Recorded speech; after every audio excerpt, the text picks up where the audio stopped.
Hello, Lord mowing people. What I'm going to talk about today is a very, very messy subject. If you've been mowing lawns for a while, you know all about it. And it's what do you do with dog poo? Well, don't you hate it when you're mowing a lawn and there's dog poo everywhere and it just gets really, really messy really, really quickly. And also, if you're using a van like I do and it gets on the wheels of your mowers and you lift it into your van, then you just get it absolutely everywhere and it absolutely stinks. Well, actually, it's not as bad as cat poo, but it's still right up there. And what's even worse is when you're weed eating and you're flying around a corner with a weed eater and you hit a bit of dog poo and it goes absolutely everywhere, and it goes all over your face, in your eyes, and in your mouth. And if this hasn't happened to you yet, it's something to look forward to. So, so what do you do about these little furry offenders and their owners? Well, I asked this question in a forum, and I got a whole lot of answers.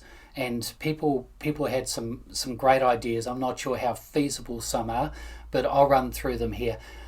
One person suggested that you charge a fee, and I think that's a pretty good idea.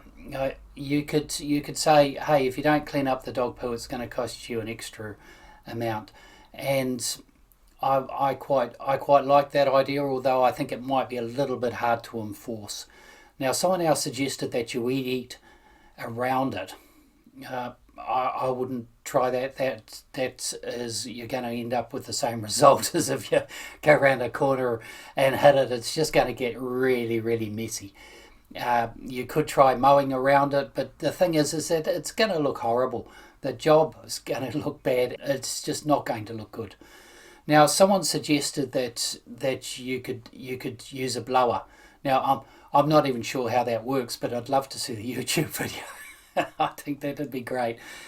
Now, someone else suggested that you just mow over it in zigzag to get it off the wheels.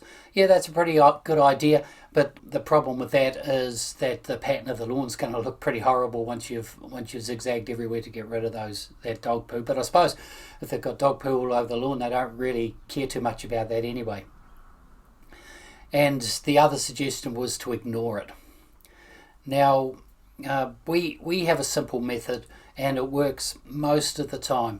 And what we actually do is we have reminder texts that we send customers the night before. And we'll send these texts if they need to open a gate, if they need to move a car, or if they need to get toys off the lawn, and also if they need to pick up their dog poo.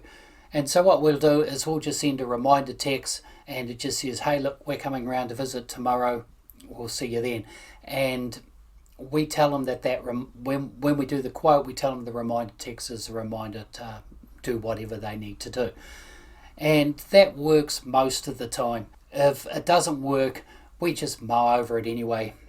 We do try and keep it off the wheels because that's a pain when that happens. And if it's really, really bad, then we'll look at having a talk to the customer about it. But at the end of the day, it's just dog poo, and I was going to say dog poo won't kill you, but I guess it could, but the chances of that are pretty slim. It's just dog poo, so just get over it and get on with your day. And if you really, really don't like those kind of lawns, don't quote on them. So anyway, get out there, mow lawns, have fun, and happy lawn mowing, people.